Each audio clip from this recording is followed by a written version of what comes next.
nsemmilkom jien Patri Marcello Ghirlando nistedinkom issegwu l-10 riflessjoni mit-tieni sensiela kwarta mal-kelma. Fl-aħħar riflessjoni samna il-Baħar tal-Galilija ma' Ġesu u x'inqamet it-tempesta mal-Apostli għajjimna lil Ġesu mulej sejrin jintilfu. Rajna lil Ġesu jqum isikket it-tempesta bl-awtorità tremenda tiegħu tal-li bentalla magħmul bniedem. Iskot biżżejjed u r-rieħ waqgħet kalma kbira. Interessanti jedna kien il-kumment ta' Ġesu għaliex bżajtu nies ta' fidi xkejkna. U tlabna l-mulej il-fidi biex fit-tempesti tal-ħajja nossu verament preżenti, kapaċi li jirbaħ il-ħażen fina u madwarna.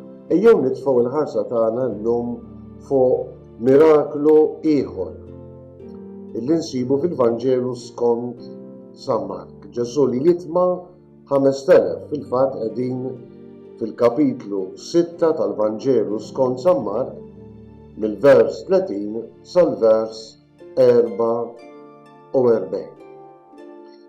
San Mark kien għadu kif irrakkonta fit-tul il-martirju ta' Ġwanni il-Battista. Qisu bħal donnu li bil-martirju tal-Battista jingħala kapitlu biex il-ħarsa tad-dixxipli ta' Ġesu tkun kompletament issa fuq Ġesu u l-ħidma fejjida tiegħu, il-ħidma ta' fidwa tiegħu.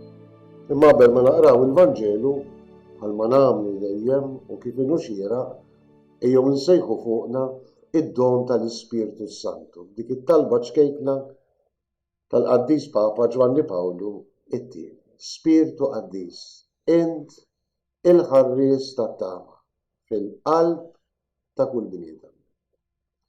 Inti ssaffi dak kollu li jkisser il-bniedem. Inti timla l-univers. Il-Knisja tħares lejk li inti mħabbar għax toħloq fuq l-art iċ-ċiviltà tal-imħabbar. Int spiritu tas-sliem imla l-univers bl-imħabba u l-paċi. Ejja fina spiritu Qaddis. Kapitlu 6, vers 30. Nigustaw flimkien il-kompassjoni ta' Ġesu għad-dixxipli tiegħu u għan-nies li jimxu waraj. Tant li kattar il-ħobs biex jitmaħħom. Sinjal li hu biss Ġesu kapaċi jaqta' il-ġuħ u l-għaġġ tagħna fil-ħajja. L-Apostli reġgħu ġew ħdejn Ġesu u qalulu kull ma kienu għamlu u għalmu. U qalilhom ejjew miegħi intom biss waħedkom f'xi post imwarra u strieħu ftit. Għax tassew kien hemm ħafna nies ġejjin u sejrin u anqas żmien biex jieklu ma kienu jħallulhom. Marru mela bid-dajsa waħedhom lejn post imwarra imma n-nies rawhom sejrin. Kienu ħafna dawk li jarfuhom u telqu jiġru lhemm bil-mixi, nies mill-bliet kollha u waslu qabilhom. X'inniżel l-art mid-dajsa ra kotra kbira ta' nies u tħassarhom. Għax kienu qishom naċ bla ma għandhom raj. U qabad jallimhom ħafna ħwejjeġ. Meta kien sar il-ħin ġmielu resqu d-dixxipli tiegħu u qalulu dan post imwarrab u ġa sar ħafna ħin. Ibagħthom ħajmorru fl-irtsieċek u fl-irħula tal-qrib jixtru xi ħaġa x'jieklu. Istu weġibhom. Għatuhom intom x'jieklu. Qalulu aħna se mmorru nixtru b'200 dinar ħobs biex nagħtuhom x'jieklu. Imbagħad staqsihom xi kemm għandkom ħobs, morru waraw. Meta saru jafu qalulu 5 u 2 ħutiet. Imbagħad ordnalhom iqiegħdu lil kulħadd bil-qiegħda ġemma fuq il-ħaxix ħadd. u n-nies inxtaħdet fl-art 100 u 50. Uħal 5 ħobżiet u ż-żewġ ħutijiet, rafajneh lejn is-sama, birek qasam il-ħobżiet u tal-kisriet lid-dixxipli tiegħu biex inawluhom lin-nies qudiemhom. U qasam ukoll iż-żewġ ħutijiet bejniethom il-kol. U kulħadd kiel u xaba. U ġabru l-bċejjeċ li fadal mill-ħobż u l-ħut u mlew 12 il-qoffa u kienu 5,000 raġel dawk li kienu mill-ħobż. Ġraj oħra sabiħa mmens il-lissa fil-Galilija. Jekk noqogħdu għas-santwarju ta' tkattir tal-ħobż li nistgħu nżuru anki llum xatt il-baħar tal-Galilija nistgħu ngħidu li dan il-miraklu jseħħ propju qrib il-baħar. Probabbilment meta l-Galilija fix-xitwa tkun mimlija ħaxix għada art fertili il-Galilija u meta il-bambin jibgħat il-barka tax-xita tkun tassew ġmiel naturali. Ovvjament l-aktar li jispikka dan il-Vanġelu għalmenu x'naqra jien immisli ħafna qalbi għaliex l-Evanġelisti jippreżenta l-kompassjoni tremenda tal-Mulej Ġesu. L-Apostoli jiġu lura mill-missjoni li kien bagħthom biex jippritkaw is-saltna l-indiema, kien bagħthom ifejqu l-morda, iqajmu l-mejtin, ikeċċu l-ispirti l-ħżiena. Fit-tmiem il-missjoni tagħhom Ġesu kellu xewqa kbira li joqgħod magħhom, jew forsi aħjar xtaqhom joqogħdu miegħu biex jistrieħu ftit. Kemm sabiħa. L-Evanġelisti spiss ifakruna li meta Ġesu għażel it-tnax ma żilhomx l-ewwel qabel kollox biex ikomplu x-xogħol tiegħu, imma dejjem qabel jgħidu għażilhom biex jibqgħu miegħu.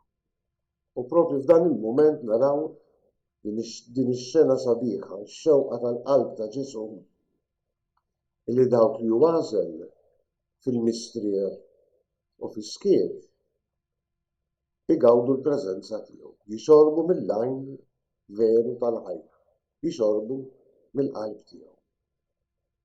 Imma n-nies ma tawhomx kwiet, mhux talli ma kinux iħallulhom żmien biex jieklu jistrieħu. Imma meta ndunaw li kien hemm Ġesu, San Mark jgħidilna kienu ħafna dawk li jarfuhom u telqu jiġru lem bil-mixi nies mill-bliet kollha u waslu qabilhom. Xi ġmiel xewqa għal Ġesu kellhom dawn in-nies. Kienu lesti jimxu mixja kbira jaslu qabel Ġesu d-dixxipli mid-dgħajsa biex jiggustaw mhux biss il-preżenza ma il-kelma setana ta' Ġesu. Dik il-kilba sabiħa li jisimgħu il-kelma tiegħu li jiggustaw il-preżenza tiegħu. U San Mark jgħid kelma sabiħa immens ukoll. Jgħid li Ġesu x'inniżel l-art mid-dgħajsa rakottra kbira ta' nies u tħassarhom. Din hija l-kompassjoni ta' Ġesu. Kompassjoni li tagħti l-ħajja però ta' mhux li jgħid imsiken jaħassra kemm badew, kemm ħareġ għaraq din ix-xemx. Kompassjoni li tagħti l-ħajja. Għax kienu qishom naċ bla ma għandhom raj. U lek Ġesu jagħtihom dak li kien. San Mark jgħid beda jgħallimhom ħafna ħwejjeġ xaraw xi ġmiel. Ġesu fehem li dawn ma kellhomx ġuħ għall-ħobż, imma kellhom ġuħ għall-kelma tiegħu. Kienu jissaħħru bil-kelma tiegħu, dik il-kelma mogħtija b'awtorità, dak il-kliem mimleħ l-ewwa li kien joħroġ minn fomm. Nies li forsi mobbijin bil-problemi tal-ħajja tagħhom sabu f'dik il-kelma ħelwa, dik il-kelma setana ta' Ġesu il-wens, qasel illi jitma l-qalb, qasel illi ifarraġ il-qalb. Għalhekk Ġesu jingħata lilu fit-tagħlim, fil-kelma tiegħu xi ġmiel. Però Ġesu ma jaqafx hemm, għaliex wara li għallimhom ħafna ħwejjeġ u nimmaġinaw li dan ikellimhom sar il-ħin ġmielu u jistieden lill-apostli tiegħu biex jitimgħu lil din il-folla kbira.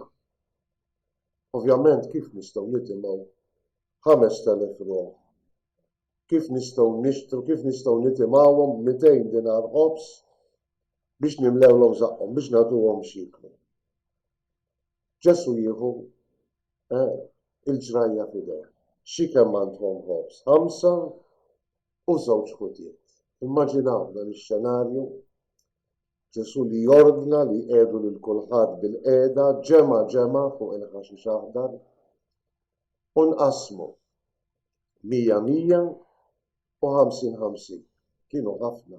Fl-aħħar jgħid li kienu almenu 5,000 raġel.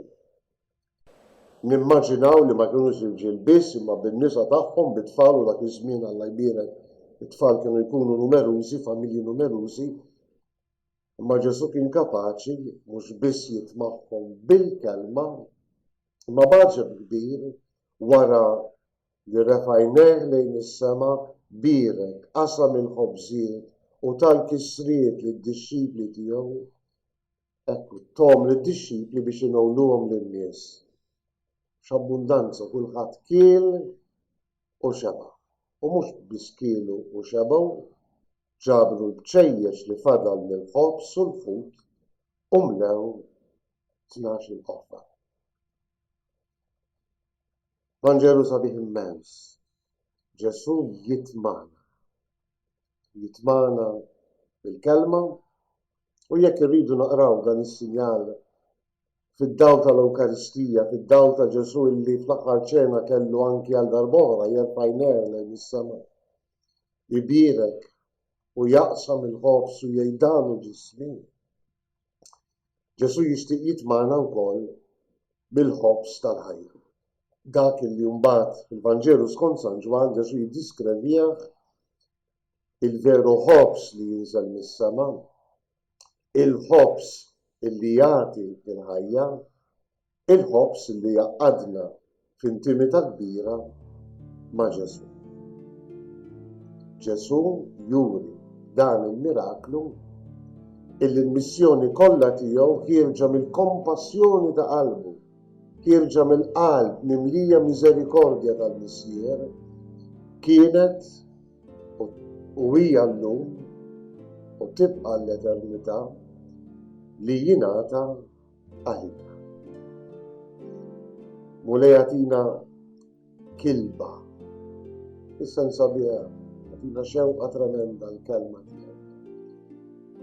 Għatina xewqa tremenda li niklu mill-ħobs ħaj li tagħtina qed. Però l-Vanġelu jfakkarna xi ħaġa oħra. Illi min jiġi mitmuh bil-kelma ta' Ġesu u bil-ħobs ħaj isir għaddej tal-imwejt. Indunajtu kif Ġesu kull darba jgħaddi mill-apostli hemm insistenza. Xi kemm għandkom ħobs. Ġesu jkattar il-ħobs imma jagħtih lid-dixxipli biex iqasmuh huma u lilhom jordna biex jiġbru il-fdalijiet li kienu 12 il-qoffa daqs 12 l-apostol. Min jiġi mitmuh bil-ħobs tal-ħajja, bil-ħobs tal-kelma u bil-ħobs tal-ħajja isir ukoll għaddej tal-imwejt. Jiġifieri nirċievu r-responsabbiltà li dak li nirċievu, il-ħajja li nirċievu bil-kelma ta' Ġesu u bil-ħobs Ewkaristiku nagħtuh lil ħutna bil-ġuħ u bil-għaġġ għall-preżenza ta' Kristu. Inqasmu lil ħutna dak li aħna nirċievu bl-abbundanza. Xi kultant bil-kliem, ħafna drabi bl-għen. Għatina xewqa kbira illi nimtlew mulej bik biex inti titmana bil-kelma u l-Ewkaristija ta' minna kif tixtieq għaddejja tal-imwejt għal ħutna fil-bżonn. insegwikom.